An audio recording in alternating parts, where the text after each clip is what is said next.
Ancient Egyptian burials were carefully designed to protect the deceased and ensure a smooth journey to the afterlife. Each component of the burial played a specific role in preservation, protection, and spiritual guidance. At the heart of the burial was the mummified corpse, the preserved body of the deceased. Wrapped in linen bandages and treated with resins, mummification was essential for keeping the body intact for eternity. Embalmers meticulously removed internal organs, drying the body with natron salts to prevent decomposition. Amulets and charms were placed between the wrappings, offering protection and blessings for the afterlife.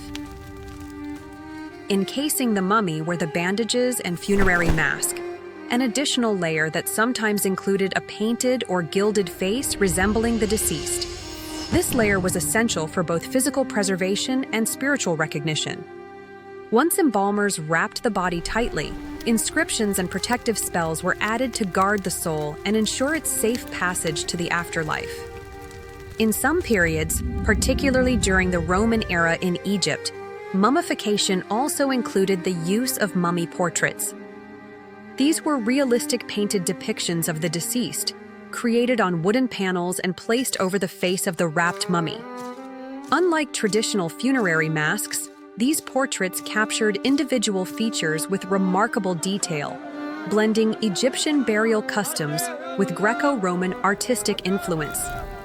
They were primarily found in sites like Fayum, leading to the term Fayum portraits. These portraits ensured the deceased's identity remained intact, allowing their soul to recognize its body in the afterlife.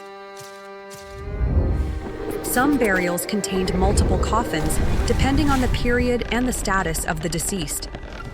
High-ranking individuals, especially royalty and nobility, were often buried in a set of nested coffins, each offering an additional layer of protection.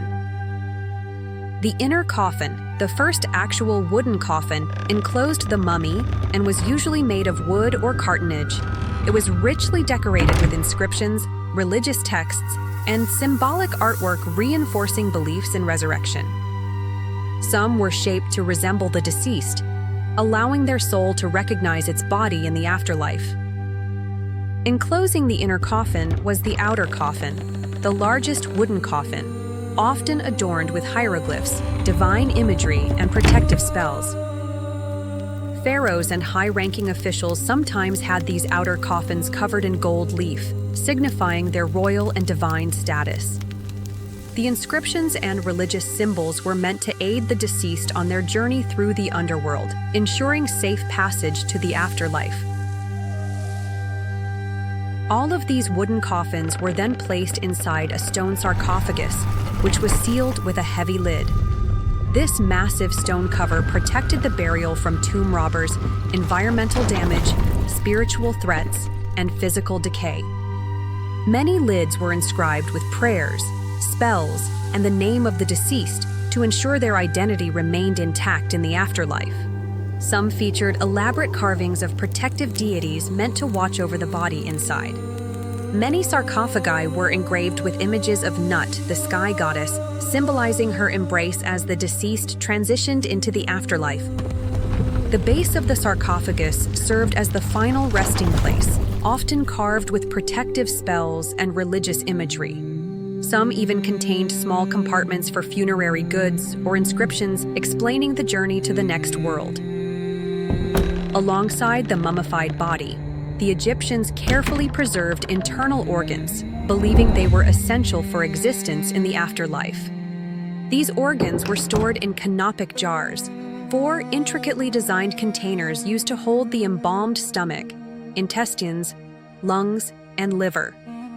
Each of the 4 canopic jars was dedicated to a specific organ and protected by one of the 4 sons of Horus.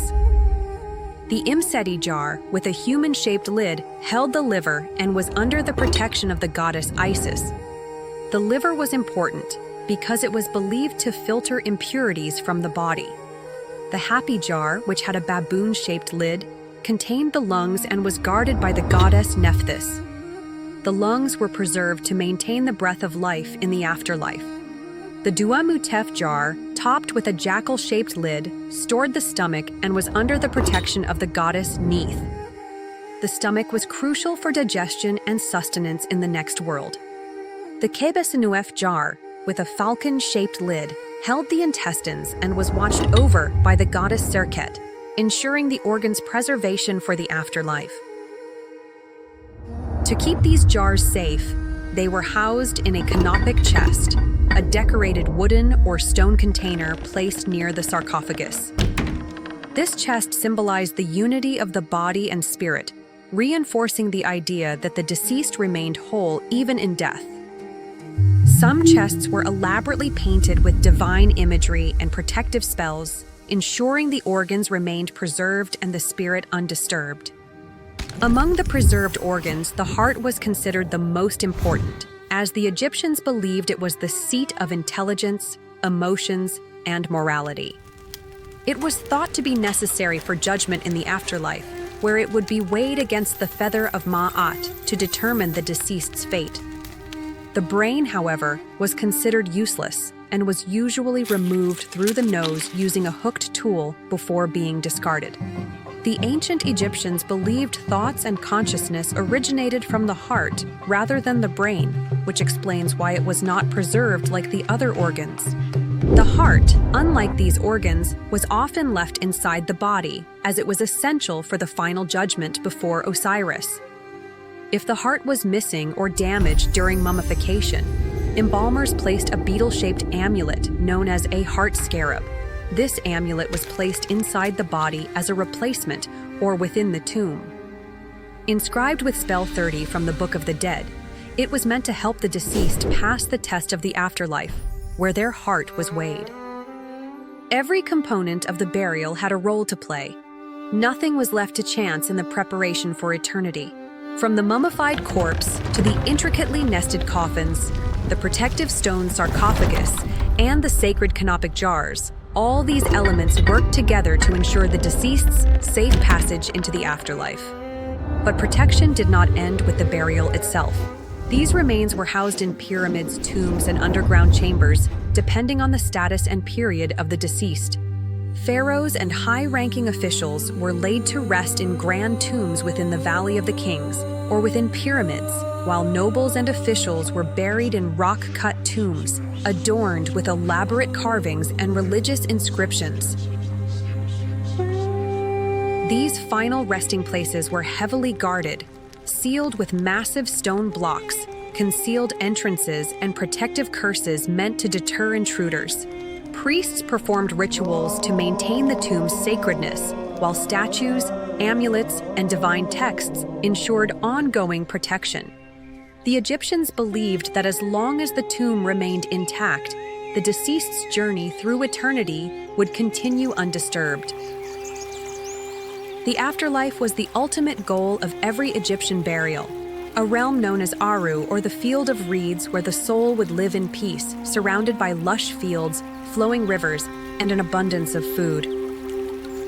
But entry into this paradise was not guaranteed. The deceased had to pass through the Hall of Judgment, where their heart was weighed against the feather of Ma'at, the symbol of truth and justice. If the heart was lighter than the feather, the soul was granted eternal life in Aru. If it was heavier, corrupted by wrongdoing, it was devoured by Ammit, the soul-eating beast, and the person would cease to exist. To aid the deceased in this journey, tombs were filled with offerings, spells, and even Shabti figurines, small servant statues that would perform labor on their behalf in the afterlife. They were a symbolic workforce, ready to answer whenever the dead were summoned to work for Osiris in the field of reeds.